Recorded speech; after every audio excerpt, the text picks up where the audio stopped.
It's the Alien Conspiracy Podcast. We are your hosts, Agent ETA and Agent Anderson. Come along for this week's episode, 9/11 Conspiracies. All right, we're doing it again, folks. Hopefully we make it a yearly episode. Last year we did topics. I did the Dark Overlord hacks, and I believe ETA did investing stuff, right, ETA? Yes, prior knowledge and options on stocks. Yeah, that's right. So this time around, we're doing another couple of topics. There's way too much to go over it all in one episode. So again, we're choosing a topic to go over. I'm looking at prior knowledge that the U.S. government might have had about the attacks before they happened. And ETA, what are you going over this time? I'm going to be talking about conspiracies surrounding World Trade Building number 7. All right, that's a good one too. Well, let's jump right in here. So I want to start off with a famous memo. I'm sure people have heard of this, but this was a daily presidential brief of classified intelligence from like the CIA and FBI and stuff. He gets this pretty regularly, whoever the president is. And this one was titled, Bin Laden Determined to Strike in the United States, or in the US. It's abbreviated. And this was given to the president, President Bush, on August 6th, 2001, which was about 36 days before the attacks. He was on vacation when he received this, so maybe he just thought, I'll let somebody else worry about it. I gotta drink my martinis and play my golf. I don't know. During 2001, the CIA analysts, they produced several reports of imminent attacks by bin Laden and al-Qaeda. Senior officials such as Dick Cheney and staff from Donald Rumsfeld's office at the Department of Defense question whether these reports might not be deception on the part of al-Qaeda designed to needlessly expend resources in response to the reports. Mm-hmm. But we'll talk about that. Maybe I'll get into that a little bit later, but that's pretty typical of what the administration at the time said. They just said, we basically don't believe it. We think that there's some shenanigans going on here, but they're not going to really attack us. That's what they said, but when you look at the weight of the evidence, it starts to look like that doesn't make a whole lot of sense, but we'll get there. So after the administration responded, some point after that, the CIA analysts produced another report titled, Osama bin Laden Threats Are Real, to kind of counter what they were saying. It's like, no, seriously guys. So this memo was kept secret until it was leaked in 2002. After it was leaked, they responded to it. The Secretary of State, Condoleezza Rice, said that it didn't mention a specific attack. And after I'll read a quote from I'm not going to read the entire thing. It's actually pretty short. It's just like one page and a couple paragraphs. You can download it and take a look for yourself if you want. But it didn't say, yeah, they're going to blow up this thing on this day at this time. All right, it's not super specific, but it's pretty specific. President Bush later said that if he had had any inkling whatsoever that the people were going to fly airplanes into buildings, we would have moved heaven and earth to save the country. That's a direct quote from him. Now, I'm going to read the excerpts from this, and you guys can go ahead and decide for yourselves if these people are being genuine or not. Okay, so it starts off, it says, clandestine foreign government and media reports indicate bin Laden, since 1997, has wanted to conduct terrorist attacks in the United States. Bin Laden implied in U.S. television interviews in 1997 and 1998 that his followers would follow the example of World Trade Center bomber Ramzi Youssef and bring the fighting to America. Now I'm going to skip a few paragraphs because it's good stuff, but I'm just going to go to the best bits at the end here. We have not been able to corroborate some of the more sensational threat reporting, such as that from a redacted service in 1998 saying that bin Laden wanted to hijack a U.S. aircraft to gain the release of blind Shaykh, S-H-A-Y-K-H, Umar Abd al-Rahman, and other U.S.-held extremists. And here comes the important bit. Nevertheless, FBI information since that time indicates patterns of suspicious activity in this country consistent with preparations for hijackings or other types of aircrafts, including recent surveillance of federal buildings in New York. So let me read that again. And I want to stress that this was a briefing that was given to President Bush 36 days before the attack. Nevertheless, FBI information since that time indicates patterns of suspicious activity in this country consistent with preparations for hijackings or other types of attacks, including recent surveillance of federal buildings in New York. So after I read this, I kind of feel like, wow. Oh, that's a short podcast right there. We're done, right? I proved it. I mean, they definitely had prior knowledge. They knew. That's absolutely crazy. Yeah. I mean, it's the enemy, as it were, I guess you could say, is spending resources, but still they come to the conclusion that, they're just trying to make us spend resources. They're trying to divert our attention maybe, or whatever. I mean, not knowing what they know and not being in on the loop, obviously there's only so much we can hypothesize on, but, I gotta think that how could they not know that could be a definite possibility, if not, what's absolutely going to happen if all that that action is going on. Right. And remember what Condoleezza Rice said. Basically, she said, well, yeah, we heard some rumors, but nothing specific. But when I read that seems like really ultra specific to me. Yeah, very well. The headline of the briefing, right? Yeah. I mean, come on, guys. What do we do? What are we doing here? This is not the National Enquirer. This is like the CIA and FBI, like a summary. Hey, we've been looking into this, and you might want to do something about it. Mm-hmm. That's. I would think that those people should be pretty credible. I would listen to them. Yeah. If I was in that position. Like I said, I kind of felt like, well, slam dunk right there. I can stop right there. But, we're at what, like 7 minutes right now? That's kind of a short podcast. So I'll keep going because there's lots and lots of other stuff for this prior knowledge thing. And there's so much, the weight of it, it's not like a conspiracy anymore. It's basically, to me, it's just like a proven thing. They definitely knew about it. Okay, so one of the things that they said, remember I read that quote by Bush, that they had no idea that they were going to fly planes into the building. And they've also said things like, well, nobody thought that would be a strategy. Like, it didn't occur to us that people might fly a plane into a building.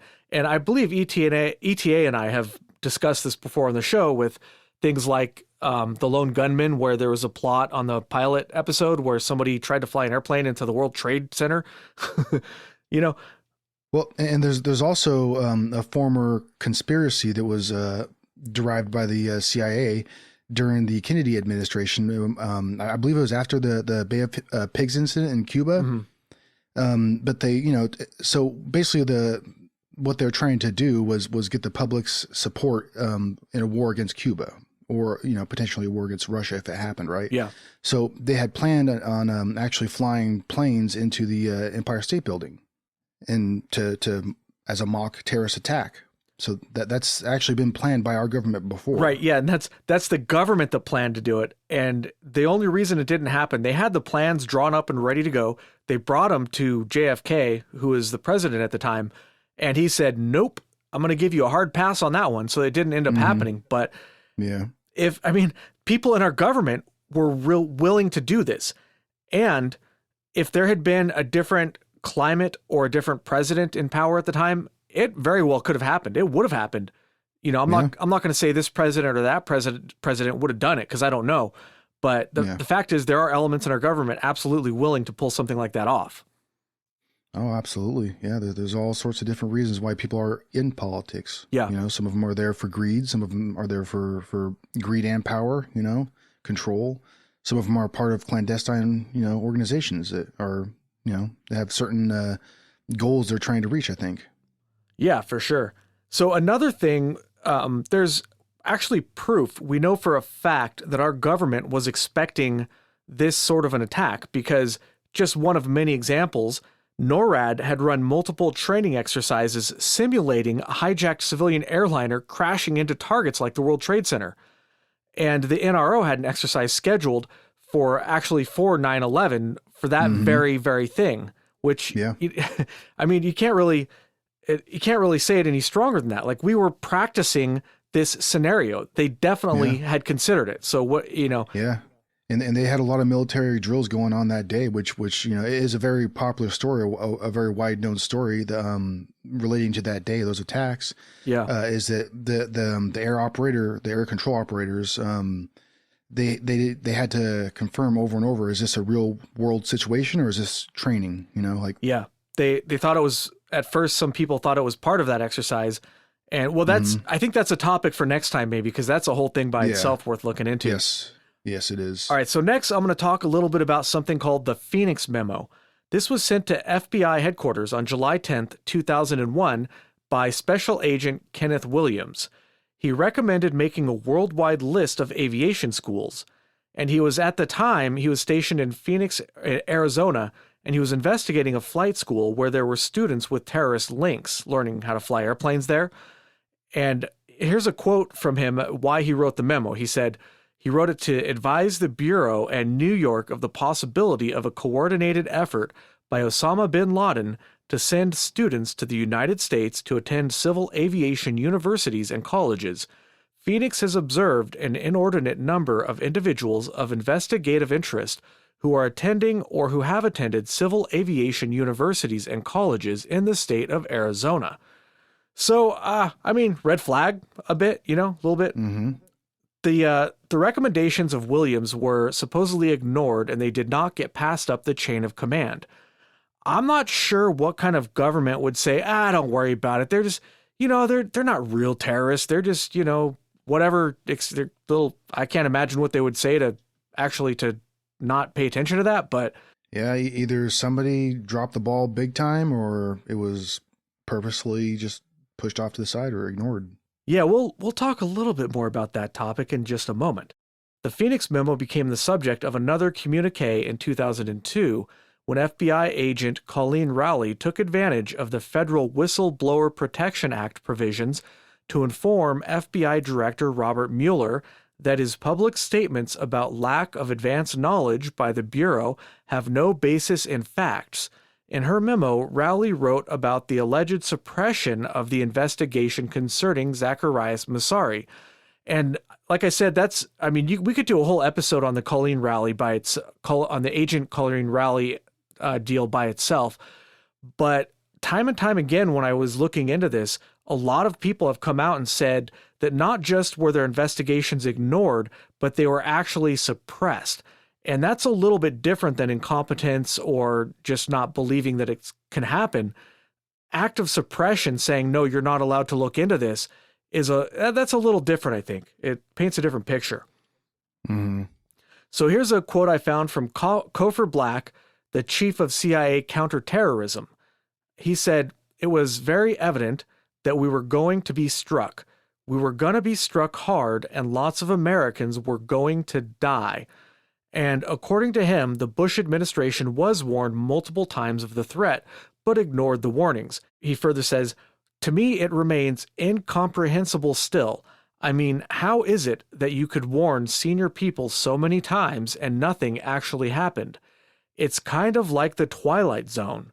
And yeah, that's exactly what I think when I looked into this. It just doesn't make any sense at all that you would just ignore all of these warnings. Mm-hmm. And here's the quote from Bush where he talks about the airplanes' prior knowledge. He says, "Nobody in our government, at least, and I don't think the prior government, could envision flying airplanes into buildings." Condoleezza Rice was quoted as saying, "No one could have predicted that they would try to use an airplane as a missile." And Robert Mueller said, "There were no warning signs that I'm aware of that would indicate this type of operation in the country." And the reason I'm kind of mixing these quotes in with the evidence is because it shows not just ignorance or incompetence, which usually that's what the skeptics will say is, they were just incompetent. It's a willful ignorance. It's beyond even that. They're covering it up before it even happens, basically is what happened. Mm-hmm. So on October 24th to 26th, the Pentagon Mass Casualty Project exercise did emergency simulations for a plane crash into the Pentagon. And again, that's just another example of them actually planning for something like this to happen before it happened. They were ready to go. They were expecting this, but when it happened, they were caught completely off guard, supposedly. It doesn't make sense that they were preparing for this and that they knew it was coming, and yet they didn't react or do anything at all, except for maybe they shot down one of the planes. But if you want to know more about that, check out the last year's 9/11 episode, because that was a bit of the Dark Overlord hack. Yeah, that situation it's pretty odd, the lack of debris and all. Yeah, I would just like to point out in 1994, there were actually 3 failed attempts to crash a plane into a building in the United States, including one where a small plane crashed onto the White House lawn.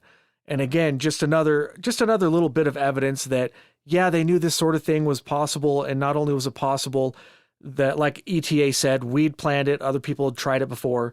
Yeah. Yeah. Oh, they could have never imagined, right? Yeah, they had no idea. We couldn't have imagined they would. Yeah. No.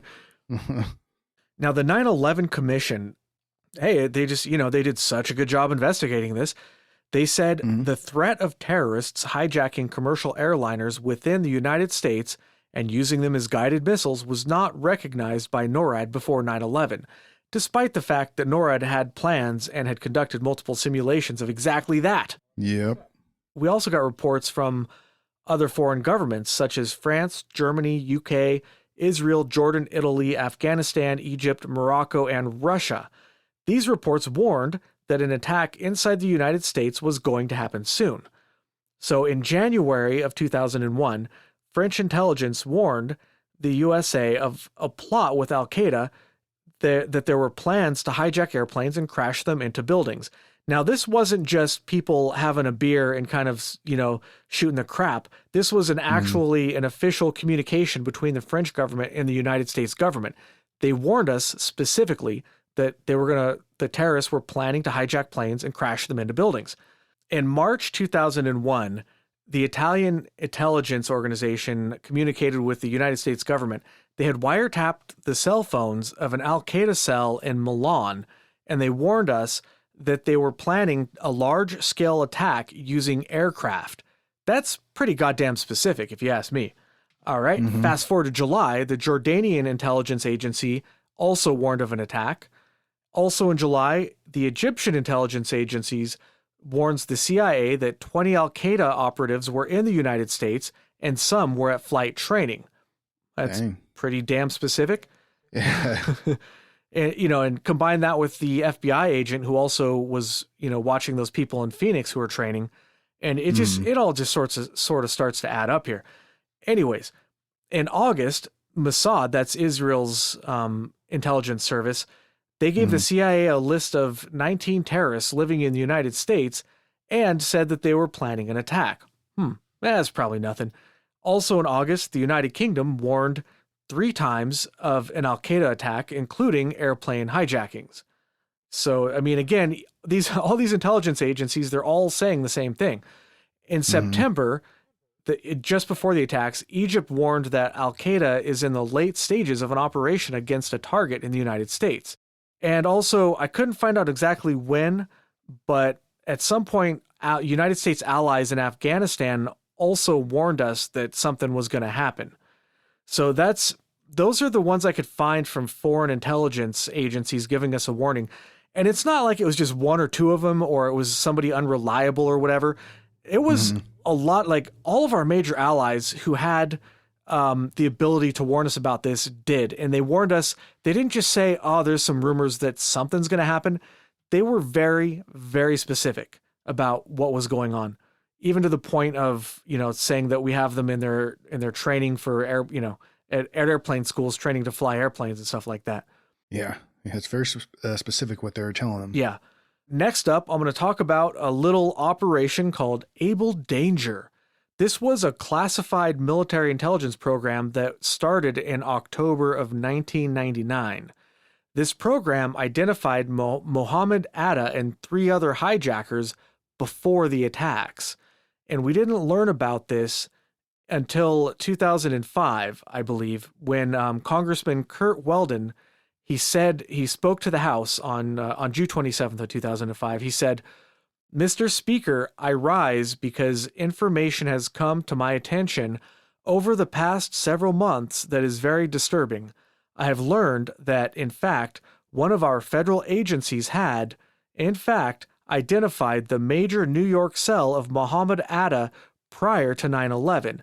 And I have learned, Mr. Speaker, that in September 2000, that federal agency actually was prepared to bring the FBI in and prepared to work with the FBI to take down the cell that Mohammed Atta was involved in New York City along with 2 of the other terrorists. I have also learned, Mr. Speaker, that when the recommendation was discussed within that federal agency, the lawyers in the administration at the time said you cannot pursue contact with the FBI against that cell.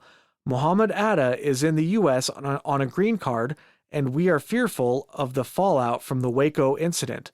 So we did not allow that federal agency to proceed. So just think about that for a second. This is not some low-down janitor working at some top-secret installation and he has some bullshit security clearance. This is a congressman who said to the House, he said that we had these guys ahead of time. We knew they were there. We knew what they were doing, and we were ready to go in and get them and stop them. But when we tried to do that, the administration, meaning the Bush administration, they didn't let us. They told us we couldn't do it, and they put the kibosh on it, as you might say. So this is what I was mentioning earlier. It's not just that they were ignorant or that they didn't take it seriously. They actively tried to stop investigations from happening. They actively tried to stop people who were out to catch these terrorists. This is some pretty damning evidence from a very reliable witness, in my opinion.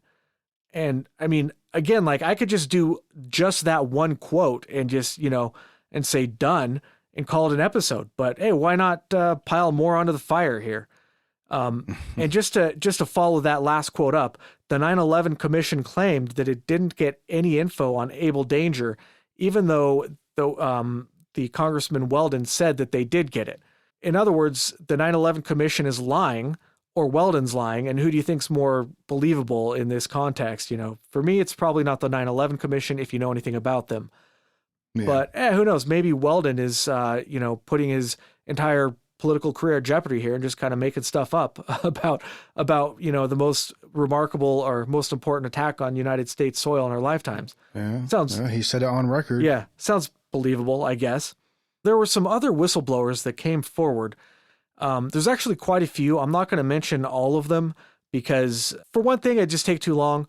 For another thing, I just don't feel like we have to because, it's just sort of the same thing over and over again. And we've already established at this point that there are some shenanigans. So, enough's enough. So anyways, FBI agent John P. O'Neill warned of an Al-Qaeda threat in 2000. He retired in mid-2001 because the higher-ups ignored or blocked his investigations into Al-Qaeda. And this gets kind of sad because after retiring, he got hired on as the chief of security for the World Trade Center, and he actually died in the 9/11 attack. So that's kind of that one's kind of frustrating because he was telling his higher ups, he's saying, look, this is going to happen. And he went to work at the place that actually he was trying to stop the people from bombing. So that's kind of a sad story. Next up, we have David Shippers, the chief prosecutor of the impeachment of Bill Clinton. He said that the government was warned in 1995 of attacks on government buildings and that there were 3 different FBI agents that were warned about an attack in Manhattan. And that's where the World Trade Center is, I believe. And when the agents told their superiors, they were told not to pursue the issue and threatened with prosecution. So Shippers contacted Attorney General John Ashcroft 5 weeks before the attack, but he was ignored. And I wasn't able to find if Shippers was representing these FBI agents or why he's involved there. But according to this guy, who again is probably a pretty reliable witness, the 3 FBI agents were looking into this stuff, and they were told, not only were they ignored, or they were not ignored, they were told not to pursue it, and they were actually threatened with legal action if they continued to pursue it, which is kind of crazy, right? They're trying to protect our country, and they're like, no, don't protect our country, or you'll go to jail. It's insane. Yeah, it's ass backwards. Yeah. So Senator Bob Graham, moving right along here, chair of the Senate Intelligence Committee in 2001, he said that 2 of the September 11th, 2001 hijackers had a support network in the United States that included agents of the Saudi government, and the Bush administration and FBI blocked a congressional investigation into that relationship. Now, this sort of brings up another topic that, again, this is one that's kind of too much depth to go into right now, but there's some shenanigans going on with financial ties between the Saudi government and the U.S. government, Whether that's directly involving the Bush administration or if it's just business interests in this country, we'll leave for another time. But I'll just kind of leave that hanging out there. Well, the Bush family has famously been known to have business ties to that area, and as a matter of fact, the Bin Laden family. Yeah, actually, I think we might have mentioned that last time, but I believe we did. It's been a while, so. Mm-hmm.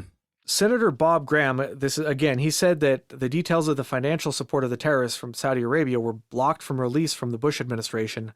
And he later said in an affidavit when he was testifying, I think like much later, like in 2012, that there were direct links between the Saudi government and the attacks, which again, another topic that were they directly involved? Who knows? But it does appear that that's the case.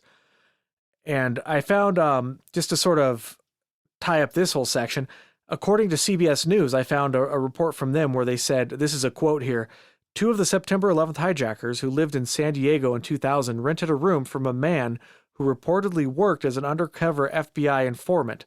The FBI informant prayed with them and even helped one open a bank account.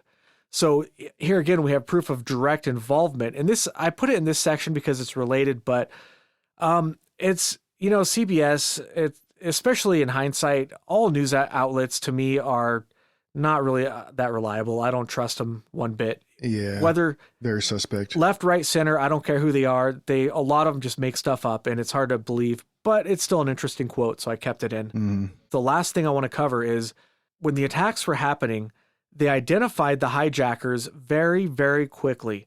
So supposedly NORAD, before NORAD even knew that Flight 93 was hijacked, at 9:59, which is that's 8 minutes before NORAD found out about Flight 93, the FBI already had the list of the 19 hijackers. And just think about that for a second. To me, this would only be possible if they already knew ahead of time who was on those planes hijacking them. There's no way they could have found out that information so quickly. But who knows? Maybe they have some kind of magic computer that could just spit this stuff out. I don't know. But that's like a really, really quick overview of if our government had prior knowledge. And I, of course, dear listener, you can probably tell that I think that they did. But if you want to look into it, there's quite a lot more to it.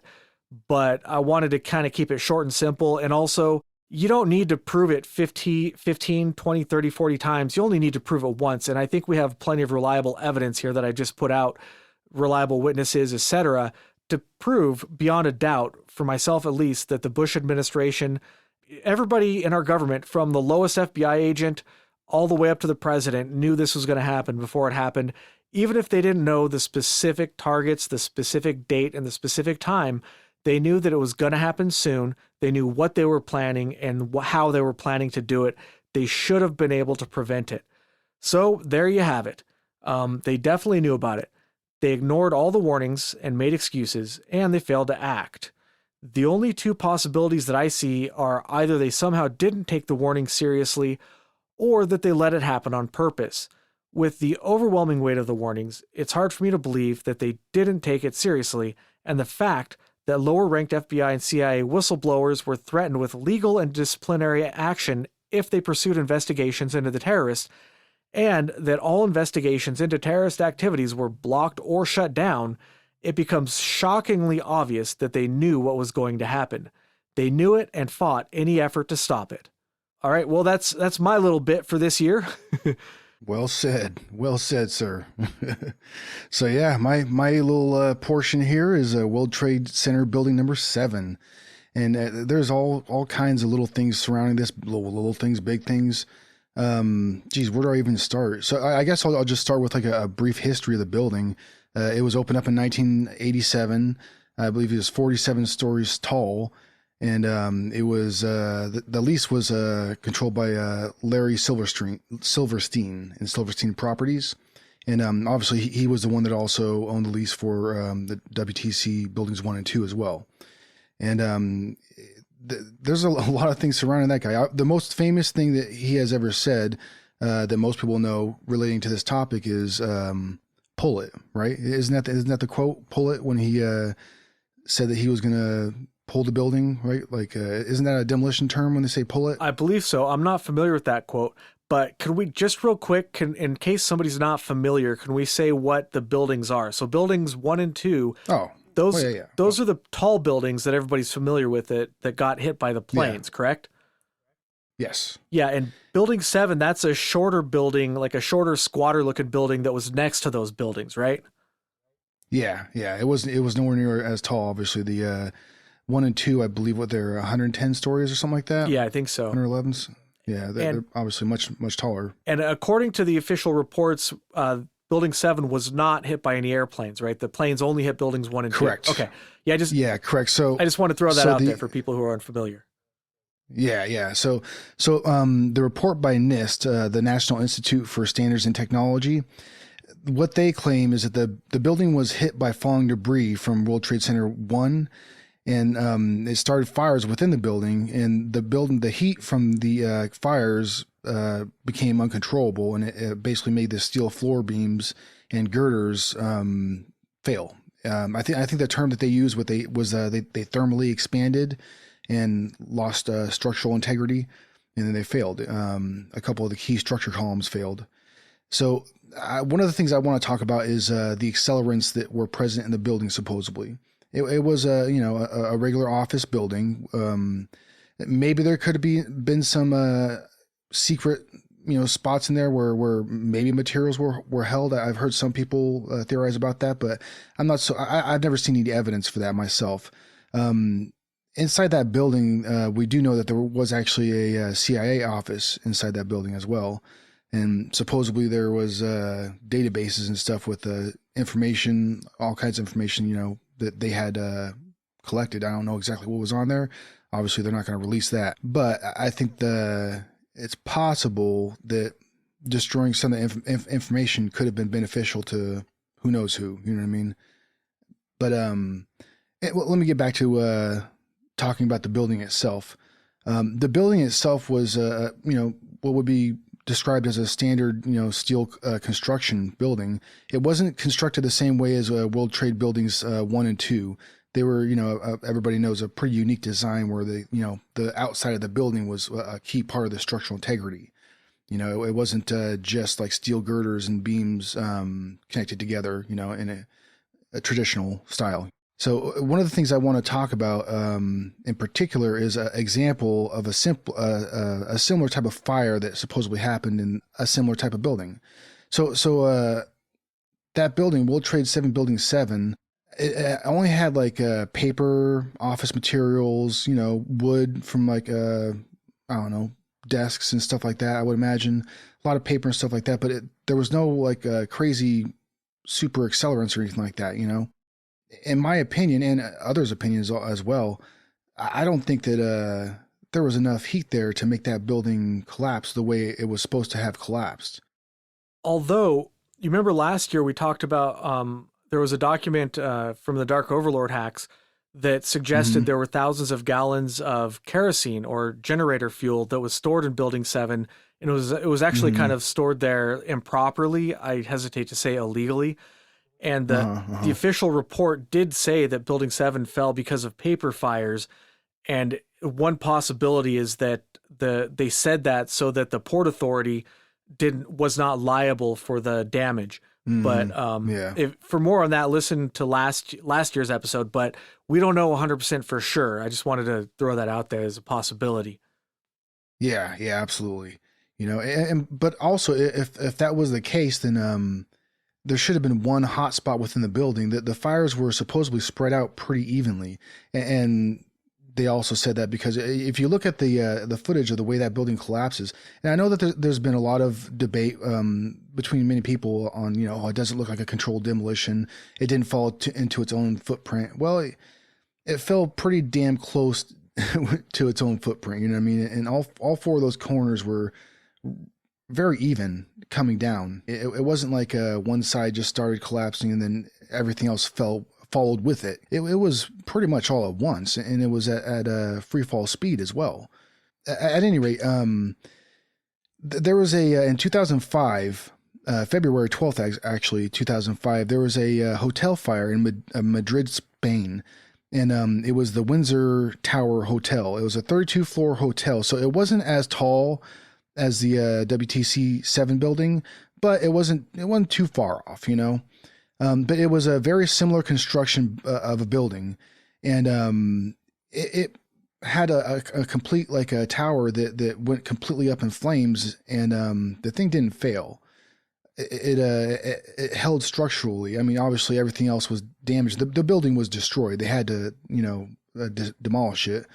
But it was supposedly a very similar type of fire. But this was, an actual fire that engulfed a building. If that fire in the WTC World Trade Center Building 7 had gotten so out of control, we should have seen that whole building just bellowing, fire out of a lot of windows and stuff. And while there is footage of some fires, they don't seem to be very big. It doesn't, it just doesn't correlate with what we see, the explanation of what happened, official explanation. Yeah, not at all. From what I could find, I looked into this, not this year, but I have looked into it previously. From what I could find, there's only been a couple of buildings that have ever, buildings of this type of construction that have ever fallen from fire. And that just so happens to be the World Trade Center buildings. There's no other structure like that that's ever fallen from being on fire, from as far as I know. Mm-hmm. Mm-hmm. Yeah. Yeah. So it's an anomaly, it doesn't make sense. No, not at all. One thing that I wanted to talk about was a very interesting video that anybody can look up on the internet. As a matter of fact, I rewatched it on preparation for this. It was a BBC reporter that was in another high-rise building, and she had her back facing a window behind her, and they were actually talking about how the building number 7 had fallen. Yes. How it was on fire. The reporter in the studio at the desk is saying this, and then he hands it off to the female reporter that's on scene, basically, in New York. And they're talking about this, right? Talking about how the building fell. And if you look behind her, you can see the building still standing. And as a matter of fact, they reported it about 20 minutes before the building fell. So it's one of it's a crazy thing that you can go look up right now. It's just a coincidence. There's nothing to see here. Move along. It's a coinkydink, But that's always one of the biggest things that stands out to me whenever I think about this. Well, number 7, the building number 7 in particular, because I remember watching that. Like the day, I think it was it was a couple days after, maybe, or something like that, because obviously immediately after the event happened, people started talking about, hey, there's some big red flags here. There's all sorts of stuff that people were posting online and stuff. Some of the interviews of the firefighters and stuff is also another thing that really stands out. How they were talking about, like, explosions in the lobby and in the basement level as well. Yeah. I'm getting a little off topic, but yeah, that always stands out. That's yet another topic. Like, that's what I mean, man. You got to keep, it's just too much for one episode, I know. And just another little side note, if I can humor myself. If people don't know, this wasn't the first attack on the World Trade Center. There was actually a bombing in 1993 of the World Trade Center. I just wanted to say that real quick because I think that doesn't get mentioned very often. And I'm not going to say maybe those attacks are related, but I think it's very, very odd, But anyways, I digress. Let's get back to the topic. The BBC reporter is standing there, and you can see right over her shoulder a bunch of billowing smoke, black smoke coming out of the building. Like I had said, it doesn't look like the entire building's on fire. There's a bunch of smoke coming out of it, that's for sure. But it doesn't look like it's fully engulfed in flames, not to, in my opinion, but, what does that mean necessarily? So the BBC actually had replied to, people talking about this video and stuff, and they're trying to cover it up, I guess, or help people make sense of it, maybe. I don't know. But they had actually said that if we reported the building had collapsed before it had done so, it would have been an error. No more than that. Well, hey. Well, yeah. All right, then. Hey. Yeah. Hey, Somebody definitely screwed the pooch on that one. Yeah. Hey, you know what? I agree. That's a good point. That's a very, very good point. Oh, man. But so anyway, the next topic I want to talk about is so supposedly there was information databases that were holding information relating to investigation that was going on into missing money out of the defense budget. If people were paying attention at the time, right before 9/11, Congress was actually having hearings with many different, people like Donald Rumsfeld in particular about this issue.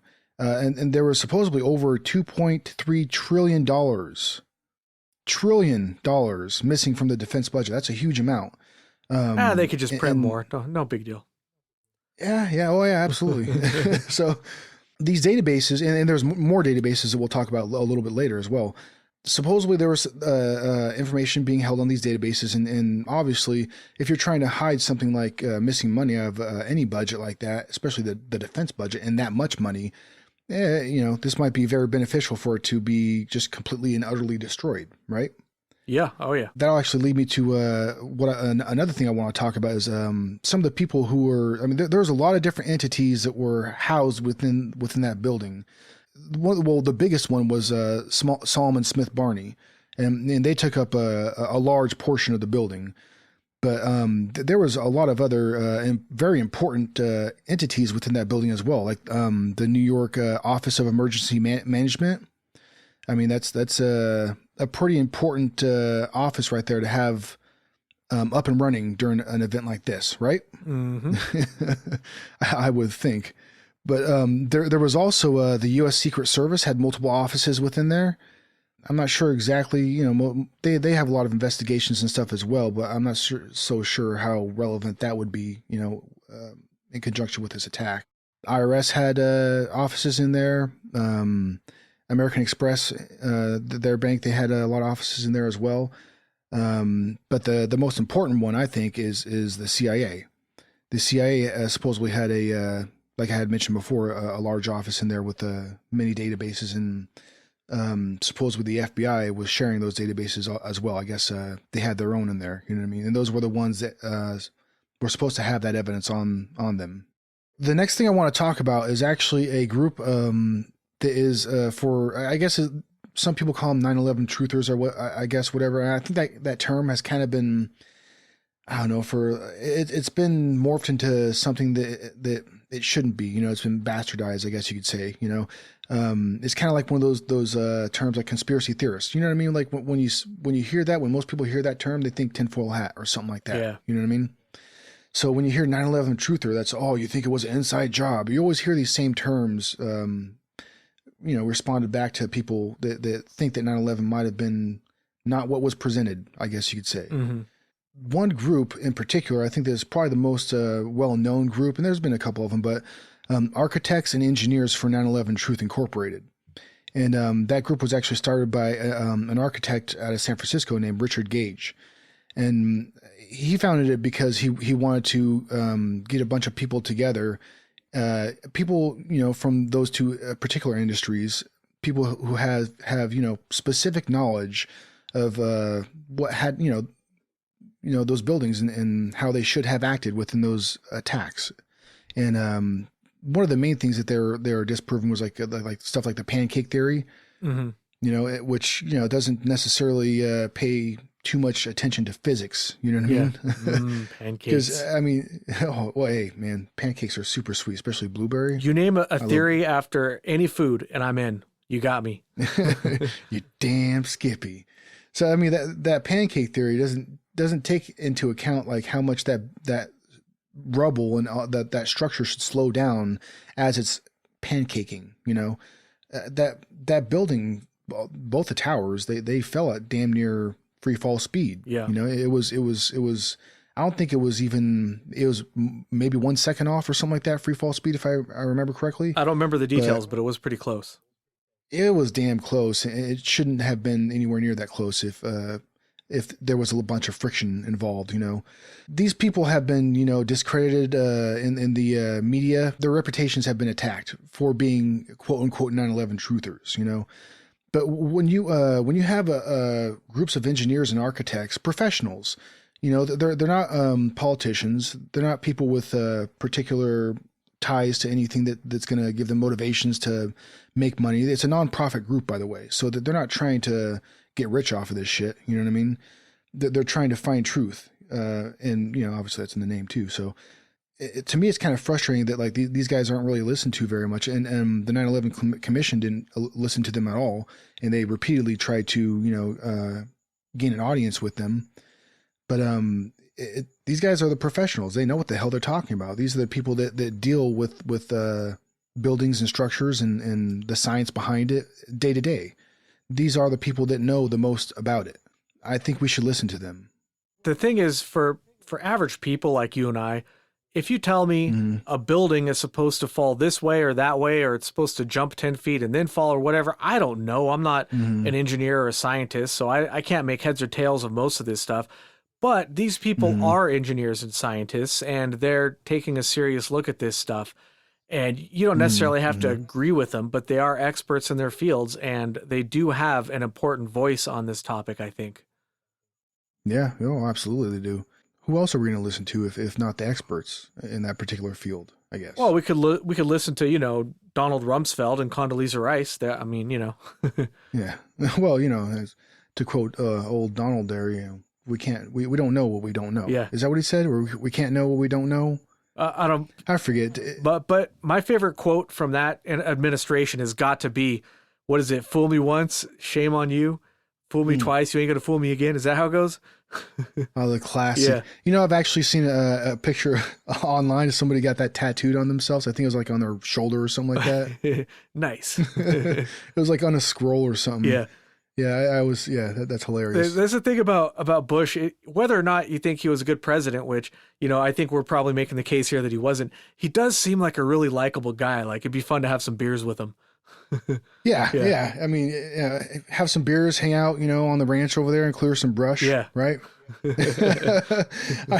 I remember whenever they were trying to, get his approval ratings up and stuff like that, they would always show him at his ranch, clearing brush. Yeah. And every time it was him clearing brush.